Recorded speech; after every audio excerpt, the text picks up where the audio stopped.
Yo, what's up, guys? Hope everybody's doing well. Fulham versus Liverpool 3-2. Honestly, I did not expect Liverpool to lose in this fashion. I caught this game after it went live, and I thought that the Fulham goals were separated, were sparse then throughout the whole game, but they came in the first half, and congrats to Fulham because they were so clinical, something that Liverpool lacked in this game.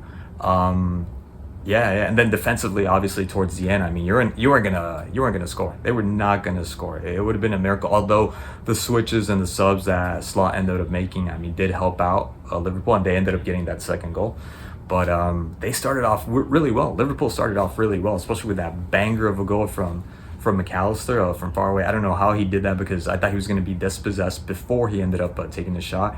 And what a shot it was. What a goal it was. To me, it came out of nowhere. Although Liverpool were playing so well in that first half, where they just seemed like they were leading the attack. And there was very few opportunities or very ball possession, the very few attacks from Fulham in that first half before the first goal. So it was no surprise. I didn't think it was going to be that kind of goal though for Liverpool. So magnificent strike from McAllister, and then everything just took a turn for the worst with the really good. I think it was Robinson that ended up making that center, and I don't know. Kanate couldn't get to the ball. Curtis Jones thought he was going to get to the ball. Ends up rebounding off, I think, his thigh, and Sessegnon just taking advantage. And you got the 1-1. And after that, Liverpool were really bad. They were really bad. And then the second goal came with Robertson. What was that? I don't know who was passing it to. Kanate, Jones, like. Who was that ball to? Honestly, who was that ball addressed to? And Iwobi, I mean, he kind of had a chance because Iwobi got the ball and ended up being blocked. Ends up coming back to Iwobi and ends up deflecting off of Robertson, right? The very same player that ends up giving the ball away. And you got your 2-1. Like, what is going on? At that point, I was like, okay, they're going to come back. It's just 2-1. Liverpool are going to, they're going to bounce back from this. And nope, Van Dijk.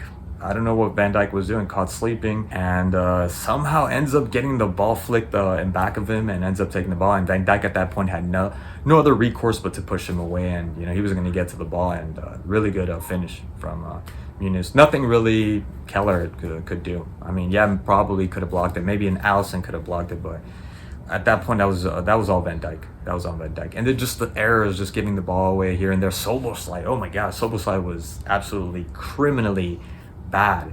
He was so bad. Did not do anything. Could not even hold on to the ball. Could not make a good pass.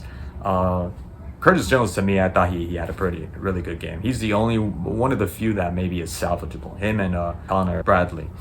Besides that, like, everybody was just they didn't have the best game. Obviously Elliott coming in, I thought like he was good too. Diaz was definitely good because Salah, another one that was just. He was just absent as usual for me, as usual. I don't want to get into that. I think everybody knows at this point how I feel about Salah. And he just had a bad game. Maybe they're tired. It's been a long season, a lot of games.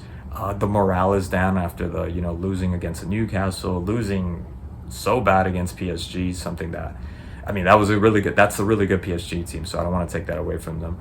Got to recognize that PSG are in good form, but something tells me PSG, when they play in the Champions League, we'll see. I'm going for PSG. I'm gunning for PSG just because I like the football that they played, especially against Liverpool. So Salah is just tired. It happens. Do I think he should get a contract for everything that he did? Yeah, I think he should. I think he should.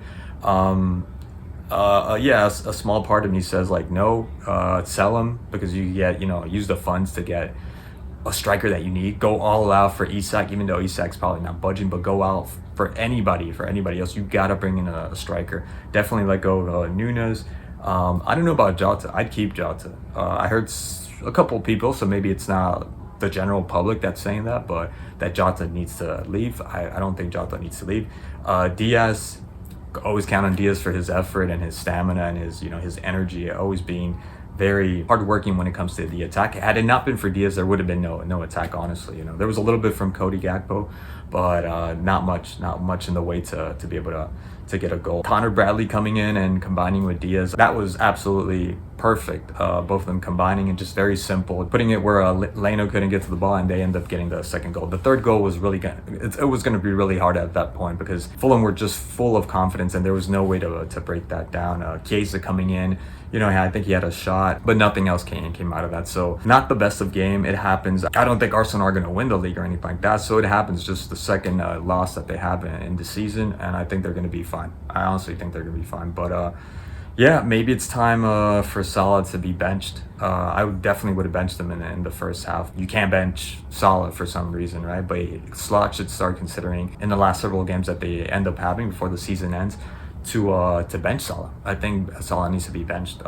Absolutely, I think he should be benched. When he's having games like this, when he's not at all contributing, I think he should be benched. Aside from that, congrats to Fulham. I thought they did really well. Bassi, oh man, I thought he did really well. And the people end up scoring, Iwobi, Sessegnon, and Muniz. I thought they were really, really good when it came time to scoring and put the ball behind the net. So anyways, that's all I got for today, guys. Thank you so much for watching, and I'll check you guys out in the next one.